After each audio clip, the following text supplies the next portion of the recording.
सम्राट अशोक के समय में मूर्ति भगवान बुद्ध की बनाने की प्रथा नहीं थी। अभी ये चीज़ लोगों को नहीं मालूम है। हम बताना चाहेंगे कि त्रिवेदी पानी जिस दिन सिद्धार्थ कुमार का जन्म लुम्बिनी में हुआ तो 4 लोगों का और भी जन्म हुआ जो भगवान बुद्ध से सीधे संबंध रखते हैं। तो भगवान बुद्ध ने कहा भी है कि मैं मार्गदाता हूँ, मोक्षदाता नहीं हूँ। तो सभी को अगर मोक्ष चाहिए तो मोक्ष के रास्ते पे चलना होगा। तो हम खड़े हैं रिसालदार पार्क में। लखनऊ का ये सबसे पुराना बुद्ध विहार है और आज 2565वीं त्रिविध पावनी बुद्ध पूर्णिमा है। इस उपलक्ष्य पर हम खड़े हैं यहाँ के जो विहाराध्यक्ष हैं भंते ज्ञानालोक के साथ, और यहाँ पर दीपक जलाए गए हैं। तो भंते जी से हम जानेंगे कि यहाँ पे ये कितने दीपक जलाए गए हैं, इनका क्या औचित्य है और भी तमाम बातें जो इस बुद्ध पूर्णिमा के बारे में हम लोग नहीं जानते होंगे, तो वो भंते जी से जानते हैं। जी, सबसे पहले सभी दर्शकों को त्रिवेदी पावनी बुद्ध पूर्णिमा की शुभकामनाएं, मंगल कामनाएं। आज हम लोग सभी उपासक लोग, उपासकाओं लोग के साथ में इस ऐतिहासिक बुद्ध विहार में भगवान बुद्ध की जन्म जयंती, बुद्धत्व और महापरिनिर्वाण तीनों एक ही दिन होने के कारण बुद्ध पूर्णिमा को हम लोग मना रहे हैं, सेलिब्रेट कर रहे हैं। तो ये 1000 दीपक, सहस्र दीपक यहाँ पर जलाए हुए हैं और भगवान बुद्ध के नाम भी 1000 नाम भगवान बुद्ध के हैं। तो उनके भी नाम को ये चरितार्थ कर रहे हैं कि भगवान बुद्ध के जो 1000 नाम हैं तो हर नाम पे एक दीपक जलाए हुए हैं। और ये हमने सभी उपासकों लोगों ने जो ये दीपक को, इस दीपदान को समर्पित किए हैं जो कोरोना महामारी चल रही है। तो उस महामारी में जो लोग दिवंगत हो गए हैं जी, उन सभी लोगों को उनकी सद्गति के लिए, उनकी शांति के लिए, उनके परिवारजनों के शांति के लिए ये दीपक जलाए हैं। और जो लोग अभी कोरोना महामारी से पीड़ित हैं, संक्रमित हैं, उनके अच्छे स्वास्थ्य के लिए भगवान बुद्ध ने कहा है आरोग्य परमा लाभ। आरोग्य जो है वो परम लाभ है, सबसे बड़ा लाभ है। वो लाभ के लिए प्रार्थना किए कि सभी लोगों को वो निरोग भाव को प्राप्त हों।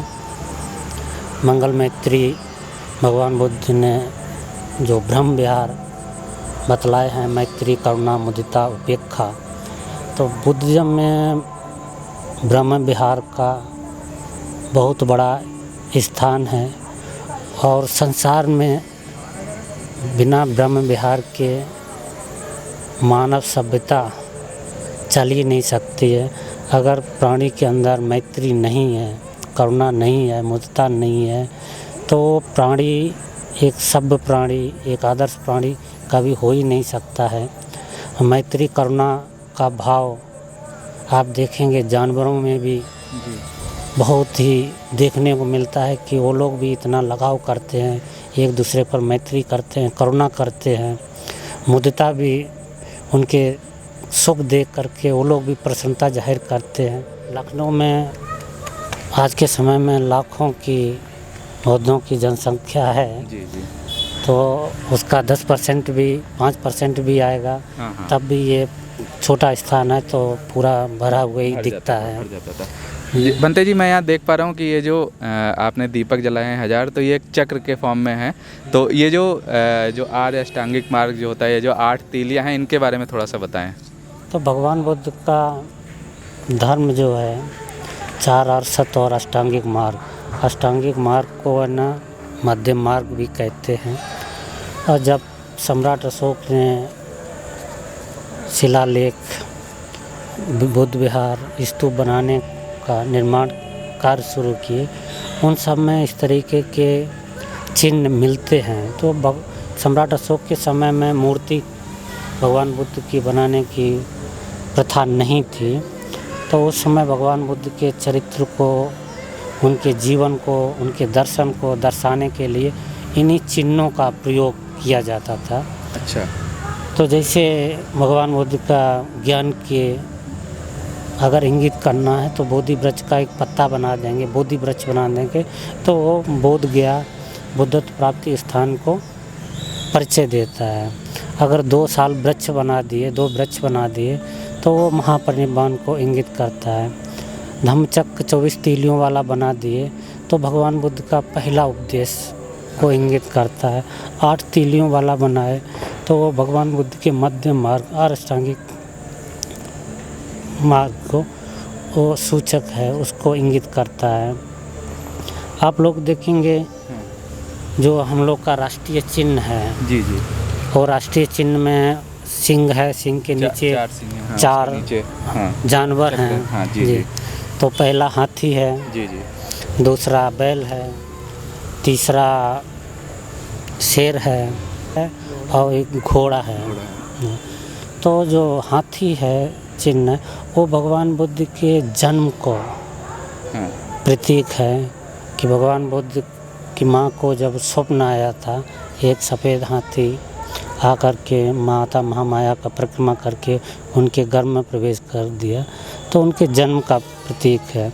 जो दूसरा है ना बैल है, तो शक्यों में एक परंपरा रही कि वर्षा ऋतु के प्रारंभ में कृषि उत्सव मनाने का।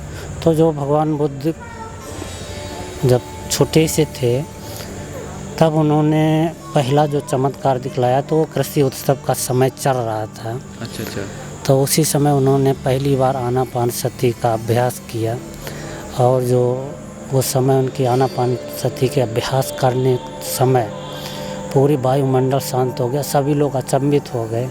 तो देखे कि सिद्धार्थ कुमार है ना ध्यान में बैठे हुए हैं। तो दूसरा जो है उनका कृषि उत्सव का द्योतक है बैल। तीसरा जो घोड़ा है महान निष्क्रमण का, जो भगवान बुद्ध ने गृह त्याग किया घोड़े पे बैठ करके, वो तीसरा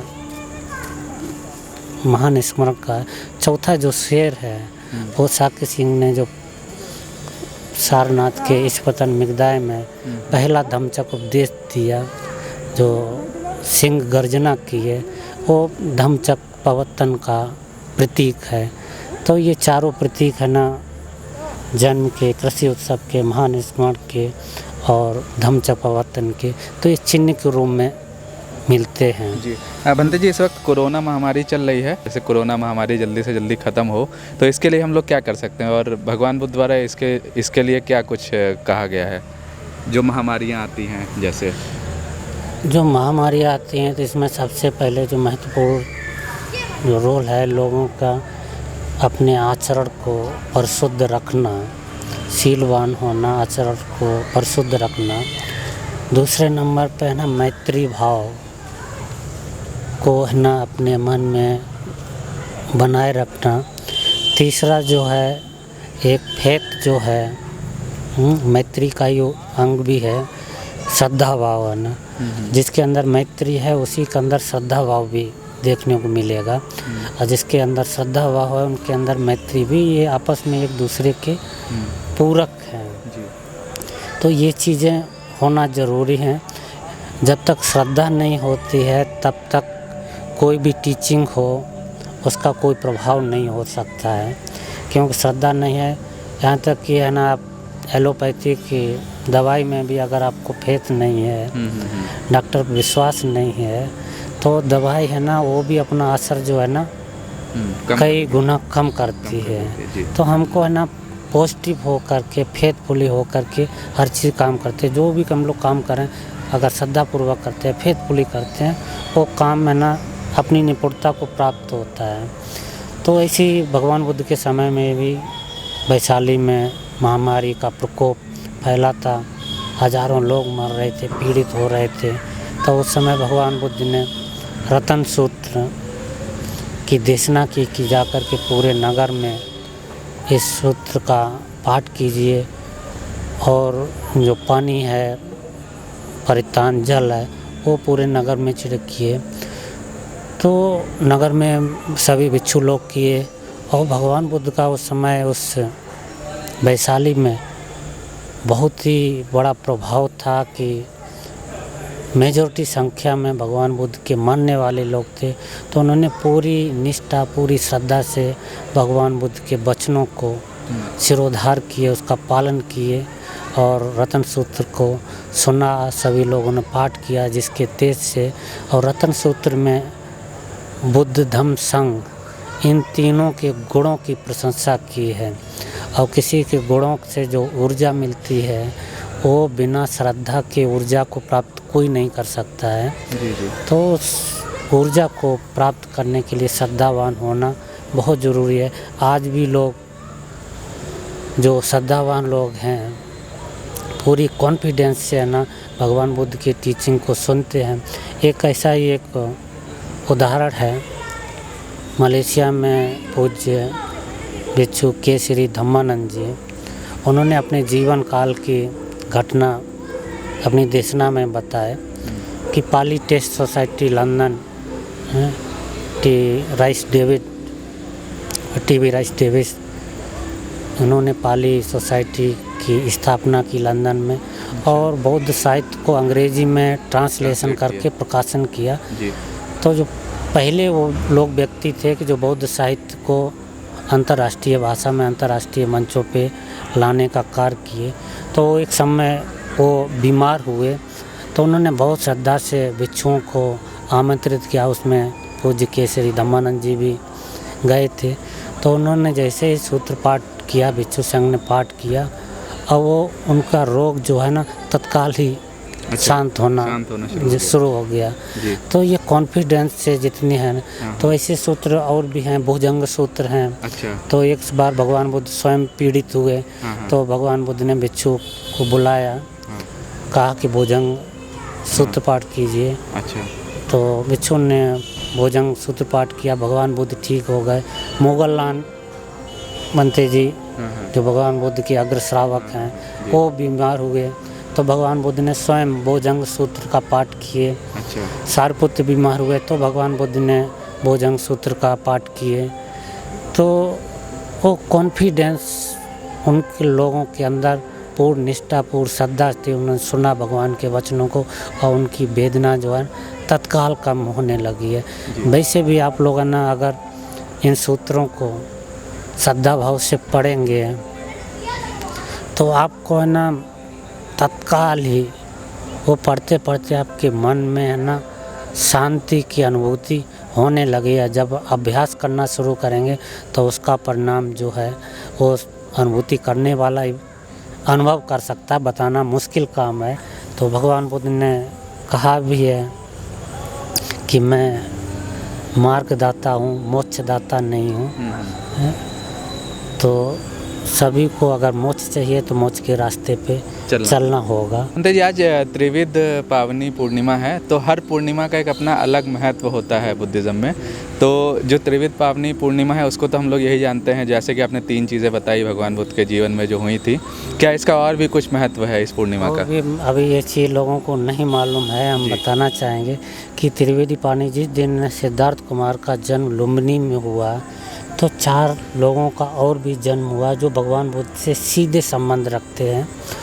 तो सिद्धार्थ कुमार की जो पत्नी यशोधरा राहुल माता, उनका भी जन्म वैशाखी पूर्णिमा के दिन जिस दिन सिद्धार्थ कुमार का हुआ तो उसी दिन हुआ। उनका जो प्रिय घोड़ा कंथक था उसका भी जन्म हुआ। और भगवान बुद्ध का बचपन का दोस्त और उनका सारथी छन्न, उसका भी जन्म हुआ। और जिस बोधि वृक्ष के नीचे सिद्धार्थ कुमार ने बुद्धत्व प्राप्त की वो बोधि वृक्ष भी उसी दिन उत्पन्न हुए। तो वैशाख पूर्णिमा को 5 लोगों का जन्म हुआ, तथागत सम्यक संबुद्धि ही नहीं, ये 4 लोग और भी का जन्म हुआ। तो ये पूर्णिमा इसलिए भी महत्वपूर्ण नहीं है क्योंकि ये भगवान बुद्ध से रिलेटेड है और उन लोग जो उनका जन्म था लोगों से बहुत ज़्यादा रिलेटेड है। जी भंते जी, एक आखिरी चीज़ से मैं इस बात को ख़त्म करना चाहूँगा। आज के समय में, इस महामारी के समय में भगवान बुद्ध के वचनों से आप क्या संदेश देना चाहेंगे दर्शकों को? भगवान बुद्ध का धर्म जो है वो कर्मवादी है। हम जैसा कर्म करेंगे हमको वैसा ही फल मिलेगा। आप लोग धम्मपद पढ़ेंगे, जी धम्मपद में भी भगवान बुद्ध का जो पहले ही उपदेश है, मनोबुद्धंगमा धम्मा मनोसेट्ठा मनोमया मनसा चे पदुत्थेन भासति वा करोति वा ततो नंग दुख मनवेति चक्कंग व भवतो पदम। मन जो है सभी धर्मों का, सभी कर्मों का अगुआ है, मन ही प्रधान है। अगर कोई व्यक्ति प्रदूषित मन से बोलता है या काम करता है तो उसका दुख उसका वैसे पीछा करता है जैसे बैल का पीछा गाड़ी का पहिया करते हैं। तो वैसे ही मनुष्यों का दुख है। तो जैसा कर्म करेंगे वैसा ही उनको फल मिलेगा। अच्छा कर्म करेंगे अच्छा फल मिलेगा। तो भगवान बुद्ध ने कर्मवादी, बुद्धिज्म में पूरा कर्मवादी है। वो किसी देवी शक्ति के ऊपर पूजा पे निर्भर नहीं है। हम लोगों ने कर्म ही पूजा है। जी तो हम लोग को अपने जो कर्तव्य हैं, भगवान बुद्ध हमेशा उपदेश करने के बाद में एक वचन बोलते थे कि जाइए अपनी नित्य क्रियाओं में संलग्न हो जाइए। तो भगवान बुद्ध के उपदेशों की जो नित्य क्रिया थी कि जाकर के धर्म का ना अभ्यास कीजिए। एक बहुत ही रोचक घटना भी है इसी संबंध में। जब भगवान बुद्ध ने ऐसा कहा तो उसमें धर्मसभा में एक चोर भी उपदेश सुन रहा था। तो सुनने के बाद में भगवान बुद्ध बोले कि जाइए अपने नित्य क्रिया में संलग्न हो जाइए। तो वो भी चोर रहना कि भगवान बुद्ध ने हमको परमिशन दे दी कि चोरी करने की। वो चोरी किया, पकड़ा गया। तो उसने गवाही दिया कि भगवान बुद्ध ने हमको बोला, उन्हें परमिशन दी कि जाइए अपना काम कीजिए। तो मेरा काम ही चोरी करना है। तो भगवान बुद्ध का जो मूल उद्देश्य है कि शील सदाचार पे प्रतिष्ठित होकर के धर्म अभ्यास न धर्मानुकूल आचरण करें, ना कि अपने अनुकूल है ना अपनी जीविका के अनुकूल आचरण करें। धर्म के अनुकूल है ना जीविका ना सम्यक, जिसको आजीविका बोलते हैं। तो वैसे भगवान बुद्ध के उपदेशों के अनुकूल हम लोग का पूरी दिनचर्या होनी चाहिए। उसी से आपको शांति मिलेगी, समृद्धि मिलेगी, परिवार को मिलेगी और पूरे समाज को मिलेगी, पूरे राष्ट्र को मिलेगी। जी तो ये था हमारे साथ विहाराध्यक्ष भंते ज्ञानानंद लोग, और आप सभी को बुद्ध पूर्णिमा की बहुत बहुत शुभकामनाएं।